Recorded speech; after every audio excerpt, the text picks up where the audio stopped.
If you're feeling unmotivated, fed up, unsure where to begin, or you wish you could change your life forever right now, then you have clicked on the right video. If you're unsure where to begin and these extreme challenges just seem unrealistic and you know they're not right for you, because ultimately these extreme challenges might change your life for a day or two, but they are not the way forward to change your life forever. You need to have a bigger mindset. You need to be thinking more about how you can make long-term impact on your life for a long-term change. You need to be doing these long-term changes to ensure success and to make sure that they are consistently working for you. If they are short, impact, extreme, they're not going to work, and before you know it, you're going to be back to your old ways and you're going to be probably worse off than you are today. Just like crash diets don't work, it's a whole lifestyle change that you need to make to have that big and massive impact on your life. It's the small changes that you can make consistently which will have the biggest impact on your life. And these 6 small habits will change your life forever if you follow them. First up is the 80-20 rule. This has been bandied around for quite some time now, and it's a great thing to start with if you're trying to ease yourself into this whole change of lifestyle. Try it for one thing in your life and then try it for other things as well. Let's start with something really simple like clothes. We all know within your wardrobe you probably have 20% of those items that you wear all the time, and the rest of it is just shoved at the back of the wardrobe.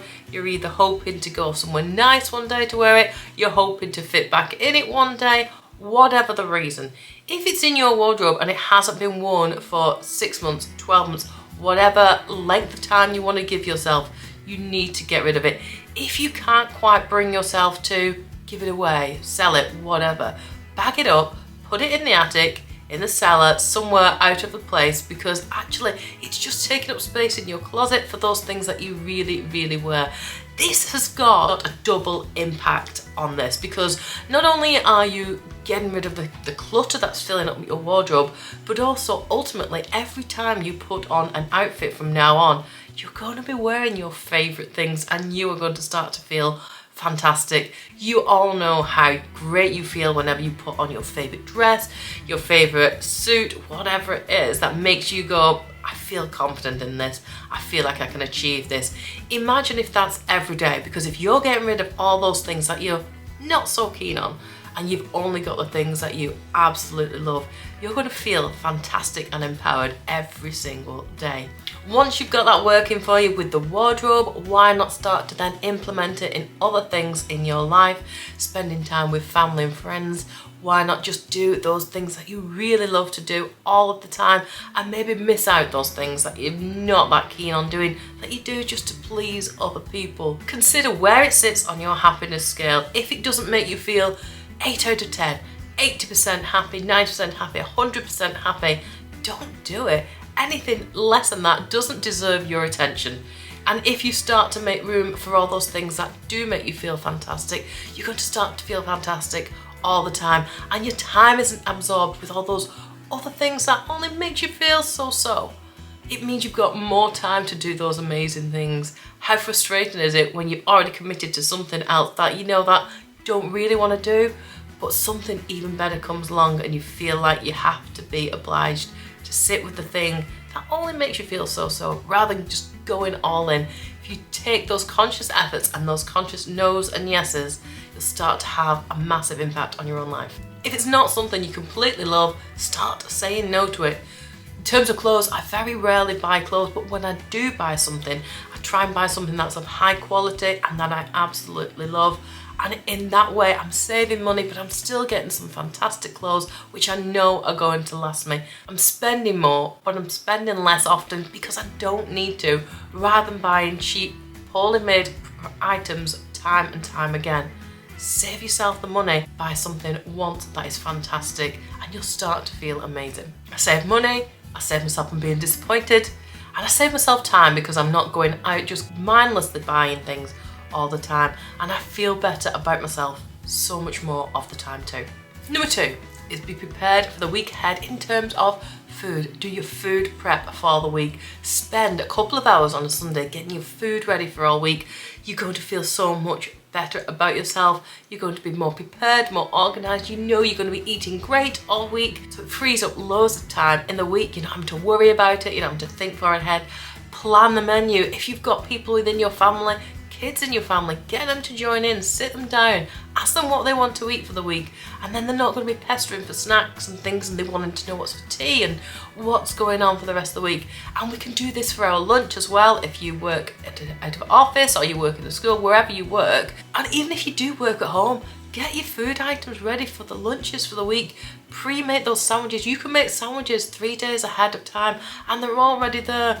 Do not leave them till the morning because you'll feel cross, frustrated, you'll run out of time. It'll impact the rest of everybody else. If you're fraught and frazzled, the children are going to be sent off to school fraught and frazzled because it's your own fault for not getting ready. Step number 3 is organise and prep and plan for your week ahead.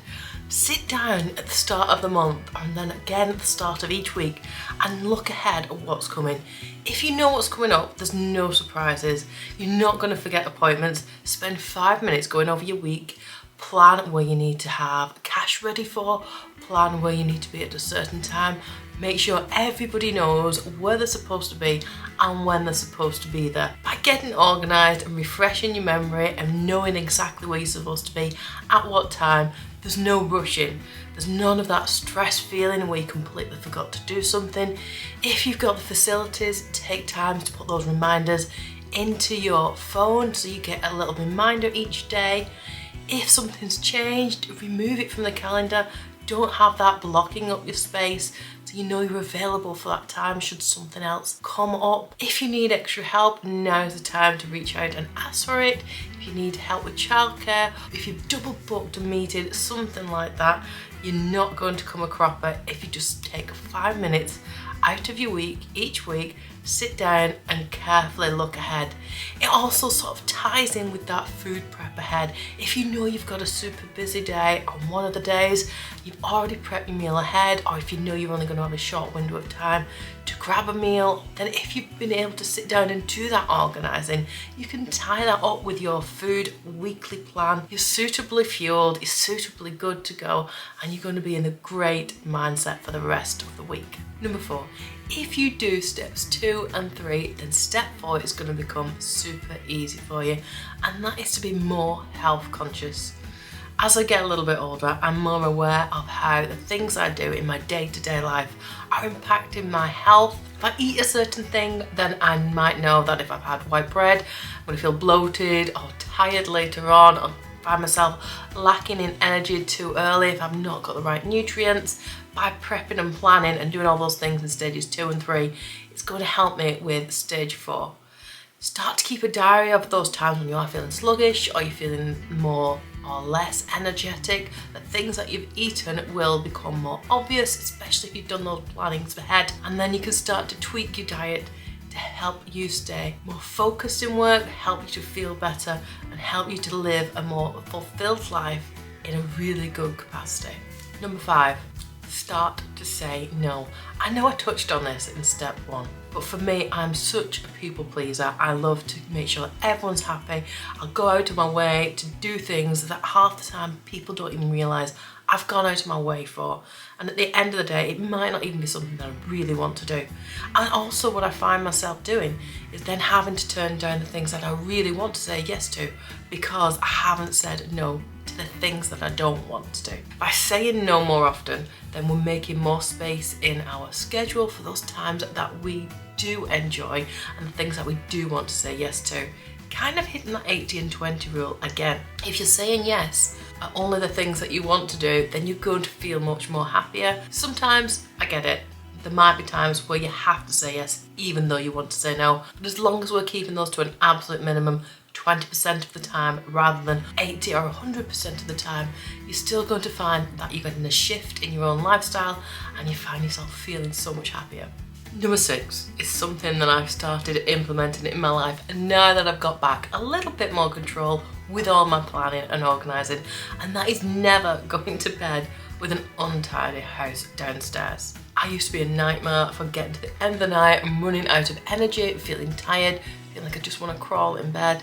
But then realising I'd not done the washing up, or I hadn't put the kids' toys away, or just something just needed to finish off. And what I found was getting up in the morning, it wasn't the best thing to be greeted with. It's like a pile of washing. You want to come downstairs in the morning and be ready to take on the day. You don't want to have to spend the first 5, 10, 15 minutes of it doing chores. You want to walk down, you want to feel calm, you want to get yourself grounded and centered and be ready for the day so you can take on the world with the right mindset, putting yourself into a good mood rather than a negative mood because you've already done those little tasks the night before. First visual image when you come downstairs should be a clean, calm and energetic environment, and you'll feel fantastic for it. Number 7 is giving back. Okay, this is quite a general term and it can mean lots of different things.